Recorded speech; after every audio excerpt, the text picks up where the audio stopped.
talk about stomach, which is actually a part of the alimentary canal, or we can see the digestive tract in the human beings. So when we talk about stomach, it actually connects, or we can say the food which enters the stomach comes from the food pipe, that is the esophagus. So we have the stomach present between the esophagus and the small intestine. So when the food from the mouth goes towards the food pipe, from the food pipe the food enters the stomach, and from the stomach it goes into the small intestine. So it is the linkage between the esophagus and the small intestine. This is the first part of stomach, or we can say the connection of the stomach. Now we can come on to the location. In the case of stomach, it is actually a U-shape, or we can say it is a flat U-shaped organ present between the esophagus and the stomach and the small intestine, and it is located on the upper right part of the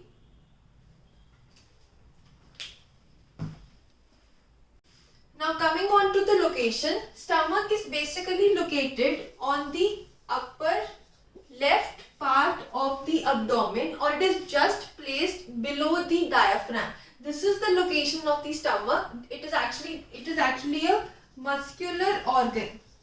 It is composed totally of various muscles, and these muscles help in the digestion of food. This is the structure and the location of stomach. Now when we come on to the stomach, or the functions of the stomach, so first important function of stomach is in the role of digestion, and when we talk about digestion, it provides a medium for that digestion. Now when we talk about digestion, stomach basically churns. That means it mixes the food from the esophagus, and this food is mixed with the mucus. When this food mixes with the mucus is present in the stomach, it results into the formation of a chyme. Now this chyme is basically a semi-solid, or we can say slightly liquid type of a food, which when enters the small intestine can be easily absorbed. This is the main role of stomach, to provide the acidic medium and to convert the food into a partial digested food which is easily absorbed by the small intestine. Now when we have discussed the churning mechanism, it also helps in the storage. So for a bit of 2.5 to 3 hours, this food, or the digested food, remains in the stomach. Then it goes to the small intestine for further digestion. These were the important functions of the stomach. Now when we talk about digestion, stomach basically secretes, or there are present of 3 important types, or 3 important parts in the stomach. These parts are basically, we have the hydrochloric acid, that is the HCl acid, present inside the stomach. Then we have mucus. As I have said, mucus is basically mixes with the food to make it a semi-solid product, that is chyme. And the third are the enzymes. Now let us discuss these the functions of these parts one by one. So when we talk of the HCl, it is an acid. So basically, stomach provides an acidic medium, and for this the advantages of this acidic medium are 2. The first advantage of this acidic medium is basically to kill.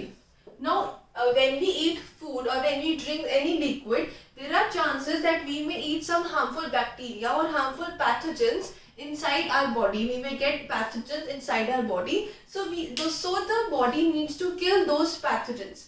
So when these microorganisms or bacteria enters the mouth from the mouth, it goes to the esophagus, and then it goes to the stomach.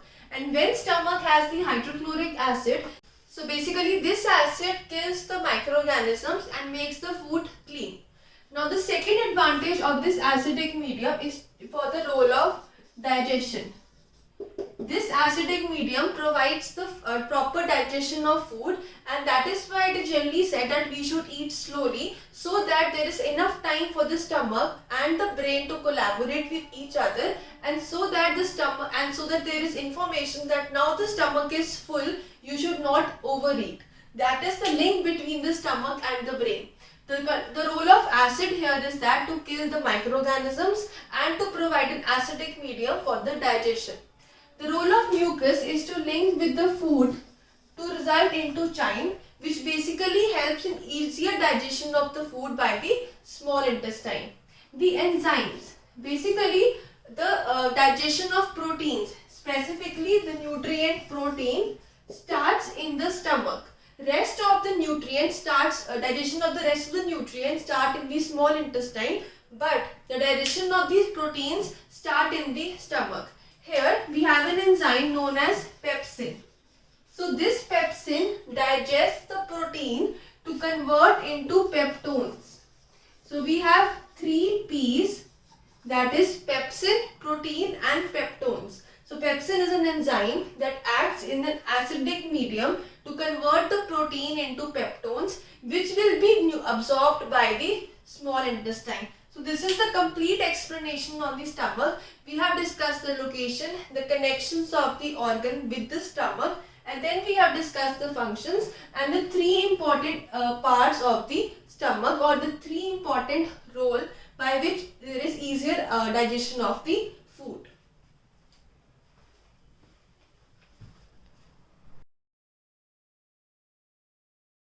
So there is one more point to discuss also, that is the ulcers. So whenever there is excess secretion of the hydrochloric acid inside the stomach, this acid may actually erode or may degrade, or we can say actually destroy the inner lining of the stomach. When it damages the inner lining of the stomach, there are chances of presence of ulcers inside the stomach. So when there is ulcers, there is huge pain, and then we must always recommend to meet a doctor so that further medication could be done. These ulcers can only occur when there is excess production of the acid inside the stomach. It is usually suggested that we should not drink water immediately after having any meal. This is because when we drink water, that water will actually neutralize or dilute this acid. When this acid is diluted, it will not be efficient enough to kill the microorganisms or to provide the acidic medium for digestion, which will actually result in a lower digestion, or that will actually result in lower absorption of the nutrients. So this is the main advantage of the HCl, or the acidic medium. So to discuss in detail about the different parts of the stomach, basically stomach has 4 layers. It is made up of 4 layers, and these 4 layers are known as, the first is known as, these are the layers in the increasing order. This is known as mucosa. The second layer is known as submucosa. Then the third is known as muscle layer, and the fourth is known as serosa. Now all these layers have different functions to perform. So when we talk about the mucus, which actually mixes with the food, this mucus is secreted by the layer mucosa. So we can always say that when there are ulcers in the stomach, it also happens in the mucosa layer, and when there is secretion of the mucus, that also takes place in the mucosa layer. So these are the 4 different layers of the stomach. We have the mucosa, it is the innermost, then we have submucosa, muscle, and the serosa layers. So this was the complete concept on stomach. We have discussed the connections of the stomach, the linkages of the stomach, then we have discussed the functions, the different enzymes, the role of mucus, and most importantly the role of hydrochloric acid in the process of digestion of food. You can always refer to different videos on the Elementary Canal offered to you by Abhyas Online.